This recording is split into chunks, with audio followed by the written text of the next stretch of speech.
What it do, Tube? Welcome back to another episode of Scotty Says. I am your host, and we have now reached what traditionally would be the quarter pole of the NFL season. Week 4 now, in the books. And I think it is safe to say we can draw some conclusion. And you know, I predicted that the Rams would find a way to repeat. And I told you last week that I was not jumping off the bandwagon. But I think it may be time to jump. Now listen, it's still early and a lot of things can happen. However, we are seeing trends.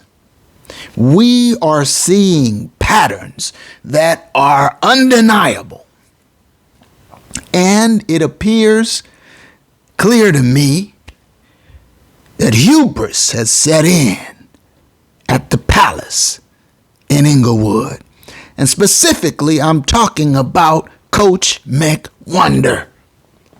And so I'm going to give you this episode a little differently than I have been. I'm not going to give you the game analysis with all of the notes and the plays and the formations. You saw the Monday night football game, and so I am going to call this episode Beatdown by the Bay again. The Rams go down to a convincing defeat. Once again, Father Shanahan, son's little Coach Mcgenius. Once again, the Niners continue to dominate the Rams on both sides of the ball.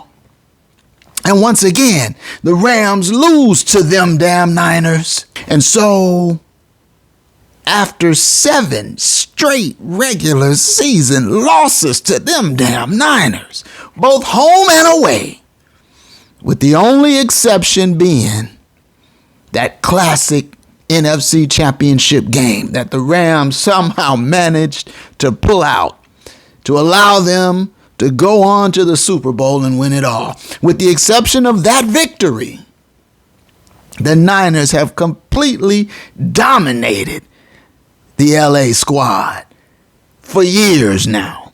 And I predicted that the Rams would upset them damn Niners, but I told you last week that was a heart pick, not a head pick. And I told you in the last episode that I wouldn't be surprised at all if the Rams go down to defeat on Monday Night Football. And defeated they were. But it's not just the fact that they lost. It's the way they lost. It's the way the Niners seem to utterly dominate LA that is so troubling. On Monday Night Football, the Rams could not even muster a single touchdown. 3 field goals was the best offensive output they could manage. And so we've got a lot to cover, a lot to get to. But in the interest of time, I'm going to try and give it to you in a condensed manner and not go into all of the particulars. Because I'm afraid to say, I do believe McWonder has run out of tricks. I think Mcgenius has fired off his entire load and he doesn't have anything left in the gun. And so, as I suggested last week, the Rams can defeat teams like Atlanta or the Cardinals. but they are going to be hard pressed to defeat quality teams. They damn sure don't seem to be able to handle the Niners. And you saw what Buffalo did to them. And next up, them damn Cowboys. And what once seemed like a cakewalk for LA now is up for grabs. In fact, at this point, the way LA is playing and the way the Dallas defense is playing, I wouldn't be surprised if they lose that game also. So let's get right into it. Now, we're seeing recurring themes. There's no run game, ladies and gentlemen. Cam the Grill Akers seems unable to generate any consistency out of the backfield. The Grill carried the ball 8 times for 13 measly yards. That's a 1.6 yard average per carry. 1.6. That's awful. And it is wholly inadequate. Now, Darrell Henderson, on the other hand, hit about his average. He averages around 4 yards a carry, but he only had 7 carries. 7 carries, 27 yards. And so, the rule that I created to restrain the poltergeist, the 25-20 rule, Father Shanahan tried to adhere to it. Coach Mcgenius ignored it completely, and you see the outcome. The Rams only rushed the ball 18 times. That's short of that 20 magic number that I have been calling for, a minimum of 20 rush attempts. Even if you're not getting much, it's important. Keep in mind now, this was a 1-score game for the most part, all the way into the fourth quarter until that damn poltergeist got loose and the pick six sealed it. But down just 1 score, it's too early to abandon the run. You say, well, you're not getting much. Okay, the Grill wasn't getting much, but Darrell Henderson at 4 yards a pop was being productive. So why only 7 carries for D. Henderson? Mr. McWonder, I wonder. So, on the season, the Rams are averaging 3.3 yards per carry. That is 29th in the NFL, just about at the bottom. Keep in mind, McWonder and the Sneedster saw fit to let Stoney Michel go. Stoney Michel won you some ball games last year. He's steady. They let him go. He's with the LA Chargers now.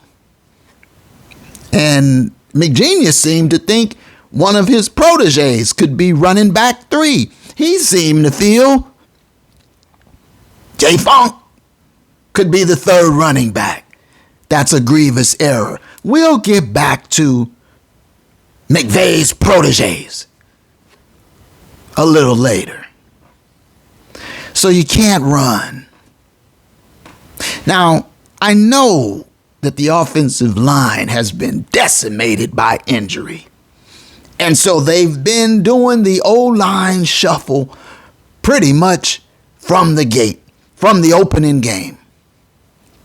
And now the backups are out there.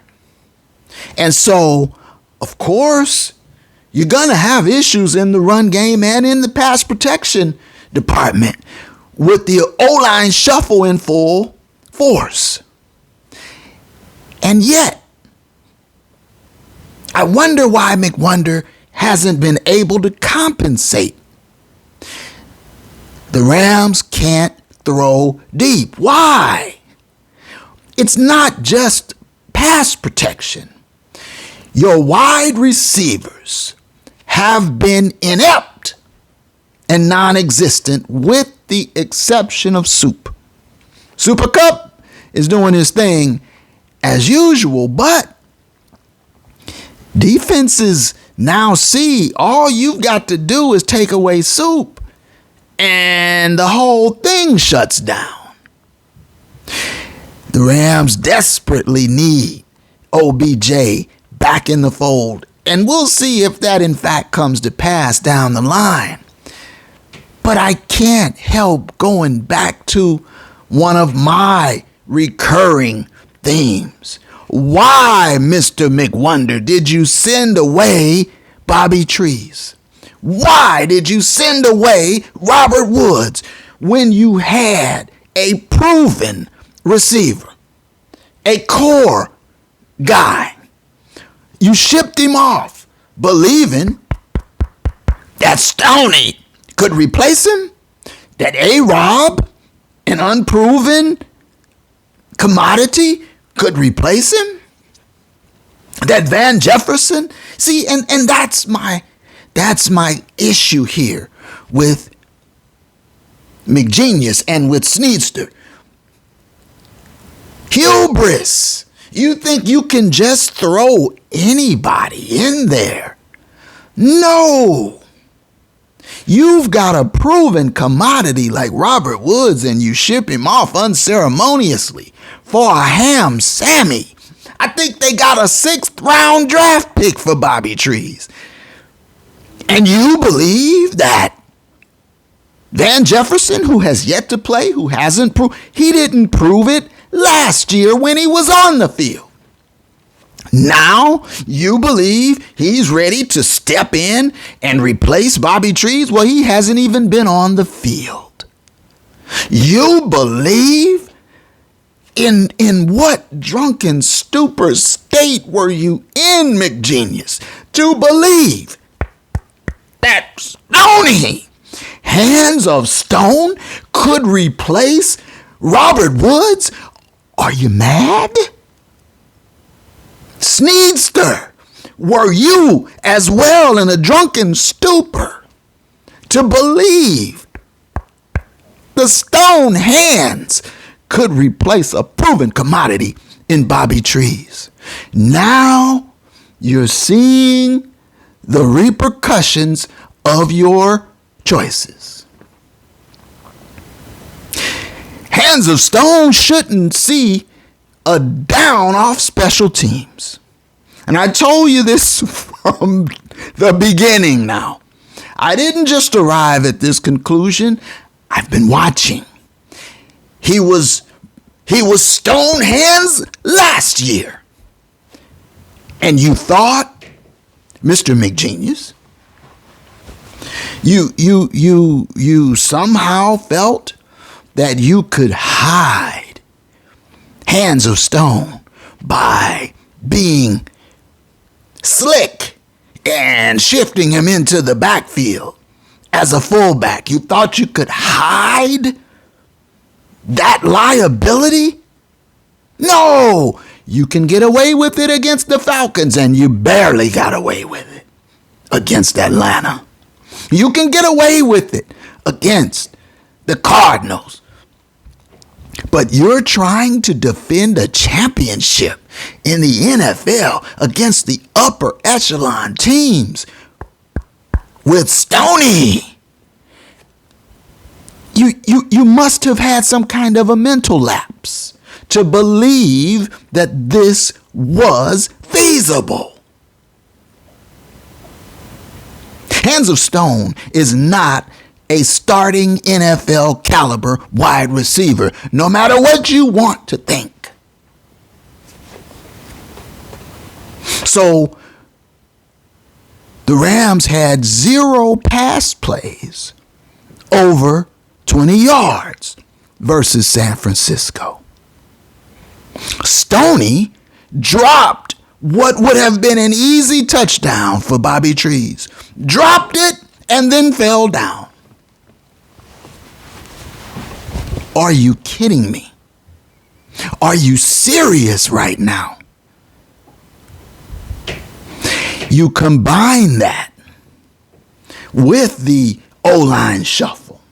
Combine that with the injuries to all the defensive backs. You're in a bad predicament now. And I feel that you are committed to this course.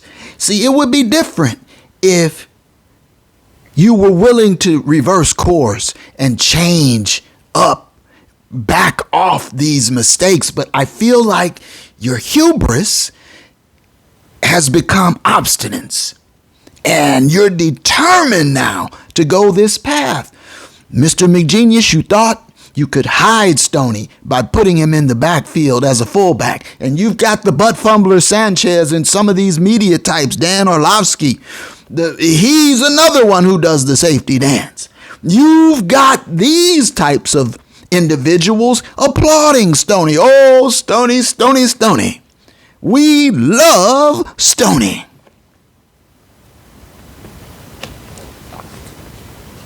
Stoney had 2 catches for 33 yards.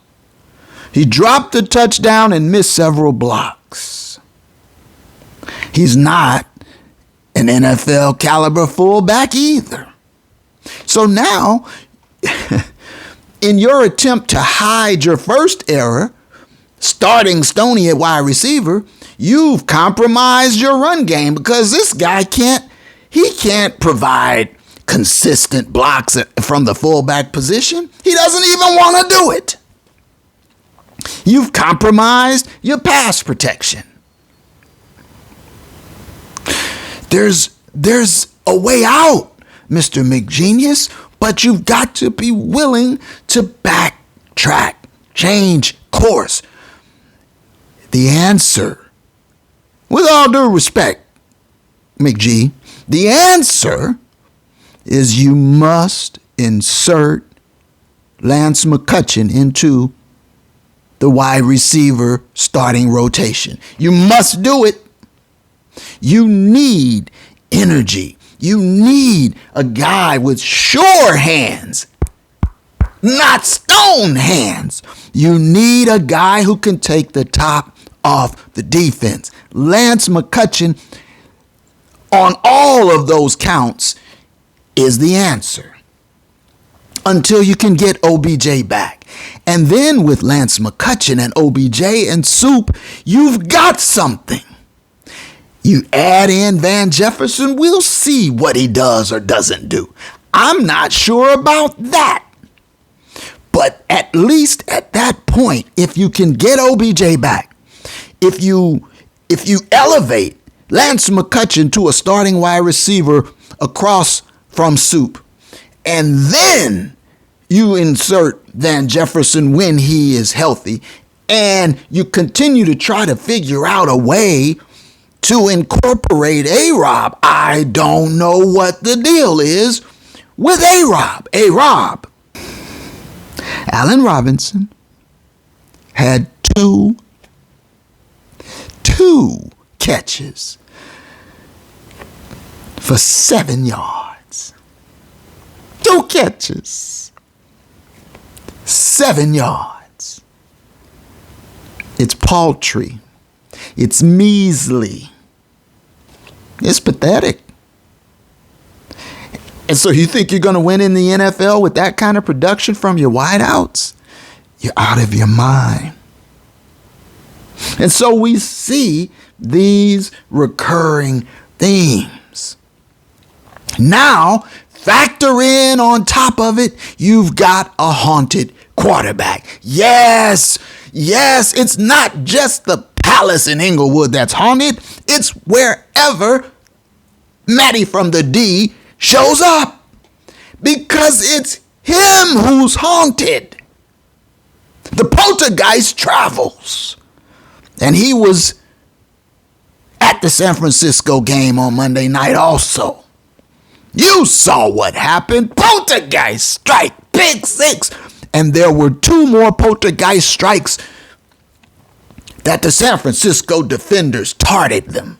I've I've decided to make tart an adjective. They tarted 2 poltergeist strikes. Just dropped them. Would not accept the haunted gift. He should have had 3 interceptions, not just the 1. And then he lost a fumble to boot. There were several missed throws by Doctor Who. And there were drops now. I'm not going to put it all on at the feet of the doc, but so many missed throws, so many turnovers, mistakes. Rams cannot overcome all these mistakes. And then, when you get a drive going, it takes them 7, 8, 9 plays to get a drive going. They can't score quick over the top, so they have to grind it out. You get a drive going, and as sure as I'm sitting here, a mistake will, over the course of 8, 9 plays, there's going to be a mistake. There's going to be a holding call. There's going to be a turnover. There's going to be a drop pass or a missed throw. And so you can't finish drives. I've been saying this for a month now. You're not finishing drives and cashing in touchdowns, settling for field goals. And on Monday Night Football against them damn Niners, they got 3 field goals, 9 points. That's it. That's it. Couldn't muster 1 damn touchdown. Who are you going to beat like that? You're not going to beat Dallas like that. And I don't believe in Dallas. But now I'm starting to see I can't believe in the Rams. So, with all of that going on offense, let's flip over to the defense. No pass rush. They cannot generate any pass rush since the Space Cowboy, Von Miller, shuffled off to Buffalo.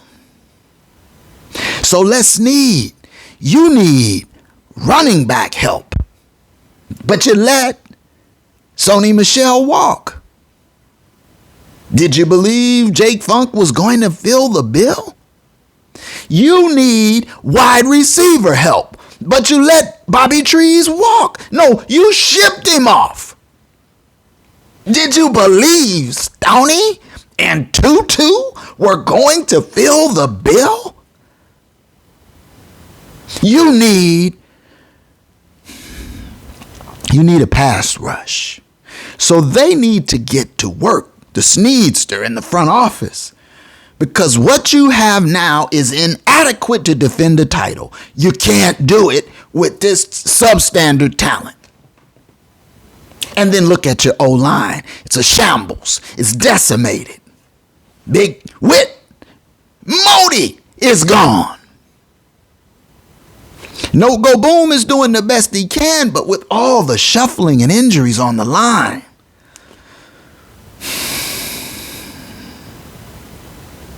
and then here's something else I've come to realize. I have come to realize that Mcgenius doesn't make adjustments worth a damn. Okay? Now, if he's leading, if he's front running, okay. The game plan he came out with is working and he's got himself a lead. He can hold on. But that stat of when he's trailing at halftime, it's very telling. When Mcgenius is down at halftime, 31 times he's been down at halftime, he's only won 9 of them.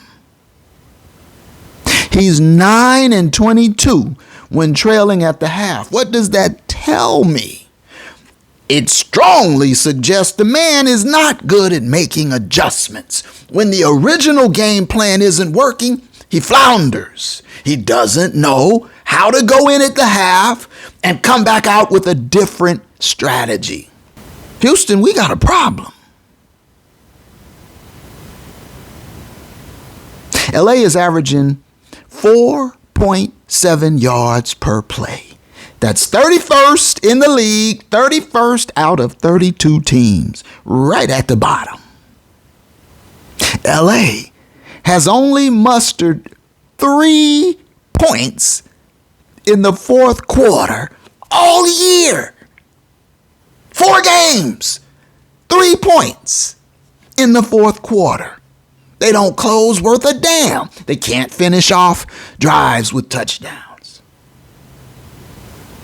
LA is last in the NFL in QB pressure rate. They can't pressure the quarterback, and then they can't protect their quarterback on offense. Buffalo got him for 7 sacks. San Francisco got him for 7 sacks. And the Cardinals got him for a couple too. 16 total sacks is second worst in the entire NFL. So you can't run, you can't throw deep, you can't pressure the quarterback, you can't protect the quarterback, your O-line is a shambles, and you've got hubris believing you can run out substandard talent and win ball games. It's a recipe to get the hell off the bandwagon. And then the injuries. And then, football's a violent game. So you can't really prevent a rash of injuries. The Rams have been fairly fortunate over the years, not having a severe rash of injuries, but there is an injury carousel going on now. With the O-line for sure.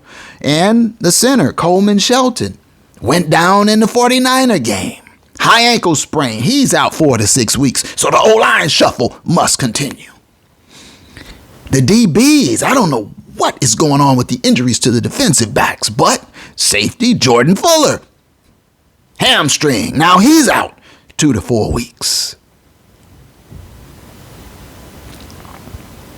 And we talk about injuries. How long will it be with LA allowing all those sacks? How long will it be before Doctor Who is injured? And when Matty from the D goes down, you're going to try to Wolford out there. And the season will be officially over. You've got to promote Bryce Perkins to quarterback too. Now, I'm telling you all this, Mr. McWonder, in the hopes of saving the season. You can ignore me if you want to.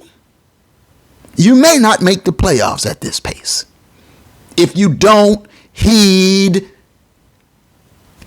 these words of advice. Let's look at the wide receiver targets over the first 4 games. Soup, 54 targets. That's most in the NFL, I believe. Second leading targeted receiver on the Rams squad. It's not a wide receiver at all. It's a tight end. It's Higbee. 38 targets for Higbee. But after Soup and Higbee, and you saw it in the Niner game, it was Soup, Higbee, Soup, Higbee. After Soup and Higbee, the next highest number of targets goes to A-Rob, who, to put it bluntly, has been a bust so far. A-Rob, now remember, Soup, 54 targets. Next wide receiver, second number of targets after Soup, A-Rob, 18. 54, 18. He's averaging under 3 catches per game. And after A-Rob, it's Stoney. Hands of stone. 16 targets for the season so far. This is a recipe for disaster. You can't hide him on the field, Mcgenius. You can't hide him. You've got to get him back on special teams where he belongs. Elevate McCutcheon. Tutu seems to be another bust. Okay, so for right now, you've got to go with Soup and A-Rob and Brandon Powell, and you've got to elevate Lance McCutcheon. Those got to be your four. And see, all that little wrinkly stuff, it was gimmicky. And it was clever. I give him credit. And I told you last week, the week before as well, after the Buffalo game, I told you I like the wrinkles. I like the creativity and innovation that Mcgenius showed. But what he's really doing is hiding Stoney in plain sight. He's not going to be adequate as a fullback, and he damn sure ain't adequate as a wide receiver. And the media and the fans, Stoney, you're going to lose a lot of games like that. You better wake up. Now, I've been crying in the wilderness about this. No one wants to hear the truth. The truth can be an offense. But it's not a sin. Shout out Bob Marley. Yeah, man. And so hubris will be the downfall of this season if you don't reverse course, Mcgenius. In the Niner game, the Rams had 18 carries. That's short of the 20 rule. Remember, 20, that I gave him the recipe. I gave him the formula. 20 carries minimum. He was short. He was shorty. Father Shanahan sons you again. Mcgenius had 18 total carries for 57 yards. That's a 3.16 yard per carry average. It's paltry, wimpy. But he had the poltergeist and Matty from the D chucked the ball around the yard 48 times. 48. I said no more. Keep it to 25. 48 pass attempts. 18 run plays. That's a recipe for turnovers and a recipe for defeat. Now, conversely, Father Shanahan, who sons Mcgenius damn near every time he sees him, Father Shanahan had Jimmy G only throw 27 times. See, he kept it to within that 25 range. Only 27 pass attempts for Jimmy G. They ran the ball, San Francisco did, 22 times. See it there? 22 run plays, 27 pass attempts. That's what you need. Why don't you see it, McWonder? I wonder. Debo was doing Debo things once again, trucking people. He made Ashes look bad. And I raved about Ashes last episode, but Ashes was a non-factor yet again in this ball game. So the Niners had a 3.95 yards per carry average. And that's not setting the world on fire, but it's getting the job done. So now I've given you the straight dope now. I'm not going to give you the game analysis. There's no need to go through everything, all the plays as I normally would, because we've seen the wrinkles, see? And that's the thing. Mcgenius trotted those same wrinkled plays out there against the Niners, but it's already been on tape against Atlanta. It's been on tape against the Cardinals. San Francisco was ready for you motioning Stoney into the backfield and setting up the Stoney eye. That didn't bother them. Former Ram Samson Ebukam had his way with Stoney. Stoney couldn't block him. And speaking of the stone-handed one, on 2nd and goal, Matty threw a dart, a perfect dime. Hands of Stone not only dropped it, but he fell down. Robert Woods would have walked that in for 6. The Rams ended up having to settle for 3. LA faced a 3rd and 3 from the 28-yard line, and Mcgenius went empty backfield from the gun, 5 wide, Matty from the D. Hits A-Rob, who falls down short of the sticks, just falls. Coming up short. Dr. Who badly missing Higbee on a 2nd and goal, coming up short. Throwing behind Higbee, should have been a poltergeist strike. The defender did not accept the haunted gift, coming up short. Mcgenius, it seems to me, is out of wrinkles. That little motioning Stoney into the backfield ain't gonna get you too much further. You must reverse course. Play your best talent, regardless of whether they're one of your proteges.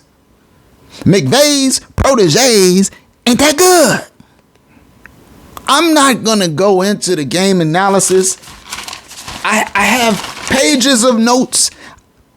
I don't need them. We can see what this is. This is a train wreck in the making unless you heed my warnings and reverse course.